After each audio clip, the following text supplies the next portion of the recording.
Браќа и сестри, предвидено е словото на Свети Јован Златоуст да се чита на крајот на ова утрена. Меѓутоа, заради посланието од архиепископот, обично се прескокнува тоа слово, а во него многу јасно се кажува дека и оној кој дошол во првиот час, и оној кој дошол во третиот час или шестиот, а најпоследно и оној кој дошол во деветиот час, примен е од Господа, како и тој што дошол во првиот час. Тоа сето во главном асоцира на заедницата со Господа во светото причестување. На јазикот на кој ние го примивме овој термин, помалку е јасно дека тоа значи заедница. Меѓутоа, кој го почнава грчкиот јазик, па слично и на англискиот, приче значи кинонија или заедница. Што значи во заедница влегува човек со Господа кога се причестува.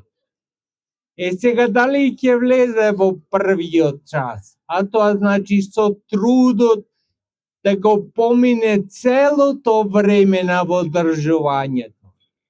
Или пак ќе дојде последен во деветиот час. Примен ќе биде од милостивиот Господ. Тоа значи дека сите не сме исти, браќа и сестри. Некој има поголема сила да се воздржува, некој помала. И не треба никогаш да им приметуваме на оние кои имаат помала сила, ако нас Господ не обдарил со поголема сила. Тоа значи дека воздржувањето, или како народски се вика постот, не мора за сите да биде ист. Што значи и оние кои помалку постеле, и оние кои повеќе постеле, сите ќе бидат примени од Господа, зашто нашиот Бог е човеколюбец.